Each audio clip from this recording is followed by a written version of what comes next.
পূর্ত বিভাগের বড়খোলা ও Kathigora territorial division কার্যালয়ের অন্তর্ভুক্ত টিআরকে সড়কটি দীর্ঘদিন ধরে বেহাল অবস্থায় পড়ে রয়েছে। বিশেষ করে কাঠিগড়া চৌরঙ্গি বাজার এলাকা থেকে গণিরগ্রাম পর্যন্ত প্রায় 12 কিলোমিটার দৈর্ঘ্যের সড়কটি স্থানে স্থানে পুকুরসম গর্তের সৃষ্টি হয়ে সড়কটি মরণ ফাঁদে পরিণত হয়েছে। এতে পূর্ব কাঠিগড়া দুধপুর গণিরগ্রাম, ফুলবাড়ি, তারিণীপুর ও গোবিন্দপুর জিপির প্রায় 25 থেকে 30টি রাজস্ব গ্রামের জনগণ সহ বিভিন্ন শিক্ষা প্রতিষ্ঠানের ছাত্রছাত্রীরা স্কুল কলেজে যাতায়াতে চরম ভোগান্তির শিকার হচ্ছেন যাত্রীবাহী বাসসহ ছোট বড় যানবাহনের যাত্রী, বিশেষ করে মুমূর্ষ রোগী, গর্ভবতী মহিলা, নিত্যযাত্রীরা। বিভাগীয় পর্যায়ে সড়কটি সংস্কার কাজে কোনো ধরনের পদক্ষেপ গ্রহণ না করায় দীর্ঘদিন ধরে সড়কটি জরাজীর্ণ অবস্থায় পরিণত হয়েছে বলে অভিযোগ করেন সমাজসেবী এমাদুর রহমান চৌধুরী। তিনি বলেন, ছোট পরিসরের এই সড়কটি ধরে বিভিন্ন ওভারলোডেড গাড়ি চলাচল করছে। বিশেষ করে ভারতমালা সড়কের বরাদ্দপ্রাপ্ত ঠিকাদার সংস্থা জন্ডু কোম্পানির বড় বড় গাড়িগুলো রাত ওভারলোড নিয়ে তারিণীপুরস্থিত প্ল্যান্টে আসা যাওয়া করে। এতে সড়কটির দৈন্যদশা আরো ভয়াবহ রূপ ধারণ করেছে। এ ব্যাপারে ক্ষোভ প্রকাশ করে শীঘ্রই রাস্তাটি সংস্কারে হাত দেওয়ার জন্য পূর্ত বিভাগের দৃষ্টি আকর্ষণ করেছেন Emadur Rahman Chowdhury. Rashid Ahmed Tapadar, RTN Barak live, Tarinipur. RTN Barak লাইভের মাধ্যমে আমরা এই যে পূর্ব কাঠিগড়ার যে মেরুদণ্ড টিআরকে সড়ক, এই টিআরকে সড়কের যে বেহাল অবস্থা, এই বেহাল অবস্থা উপস্থাপন করতেছি, যাতে করে আমাদের আসাম সরকার অতি সত্বর এই রাস্তার যে করুণ পরিণতি, এটার জন্য কিছু একটা ব্যবস্থা নেয়, হয়তো রিপেয়ারিং করে দেন অথবা এটার একটা সংস্কারের ব্যবস্থা করে। কারণ আজকে প্রায় 1 বছর যাবত থেকে আমরা এই রাস্তার জন্য ভুগতেছি। এই রাস্তার এই অবস্থার জন্য আমাদের এতদ অঞ্চলের পড়ুয়ারা সময় মতো গিয়ে স্কুলে পৌঁছতে পারছে না। একজন রুগী নিয়ে আমরা বিভিন্ন হাসপাতালে গিয়ে পৌঁছতে পারতেছি না।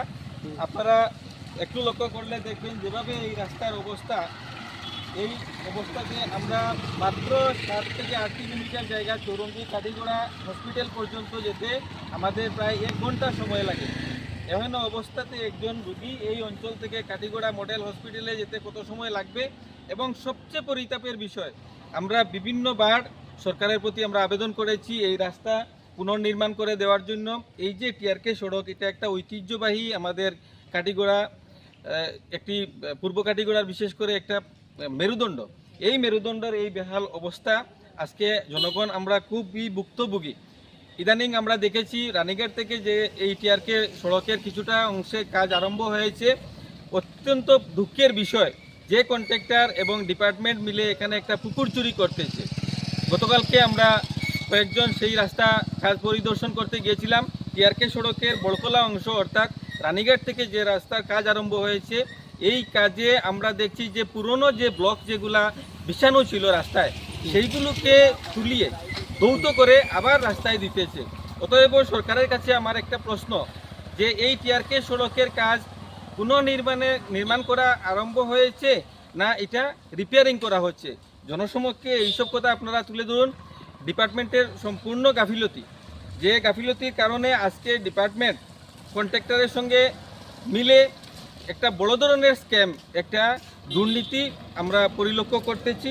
টিআরকে সড়ক যেটা, এটা আমরা আদৌ জানি না যে আমরা চৌরঙ্গি কাঠিগড়া চৌরঙ্গি পর্যন্ত হবে নাকি রানীঘাটের অংশ, যেটা রানীঘাট থেকে গণিরগ্রাম পর্যন্ত এই জায়গা হবে।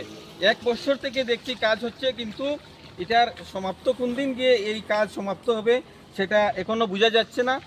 এবং সবচেয়ে বড় ব্যাপার হলো যে যদি কাজ পুরনো যে ব্লকগুলা বিছানো ছিল সেই ব্লক ধৌত করে যদি আবার রাস্তায় দেওয়া হয়, তাহলে আমরা এটার জন্য একটা বৃহৎ ধরনের গণ আন্দোলন গড়ে তুলব।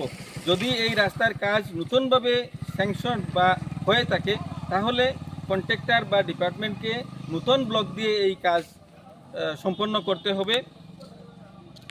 আপনারা নিশ্চয়ই পরিলক্ষ্য করতেছেন যে এই যে গর্ত, আপনারা কাঠিগড়া চৌরঙ্গি থেকে যদি আসেন তাহলে পুরো রাস্তায় এই ধরনের বড় বড় গর্ত আপনারা দেখতে পারবেন। আপনারা বাবা সাহেব রোডের এখানে দেখবেন, সিদ্দিপুরে দেখবেন, সুসগেটের কিনারেও গোবিন্দপুর, এখানে তারিণীপুর, ফুলবাড়ি, গোটা রাস্তা ধ্বংস হয়ে গিয়েছে।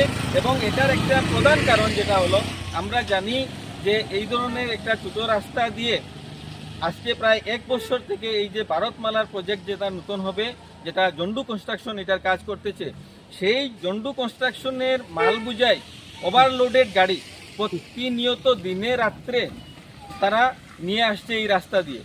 সেন্টি আসছে, গেবেল আসছে বা বড় বড় গাড়ি, বিভিন্ন বহির্রাজ্য থেকে বড় বড় গাড়ি এবং স্থানীয় পাথর বুঝাই ওভারলোডেড লরি এখান দিয়ে তাদের প্ল্যান্টে আসতেছে, যার জন্য আজকে এই অবস্থা। যদি এই জন্ডু কনস্ট্রাকশন তারা মাল আনছে, যদি কিছুটা রিপেয়ারিংয়ের কাজ তারাও করতো, তাহলে হয়তো বা আমরা একটা সাশ্রয় পেতাম।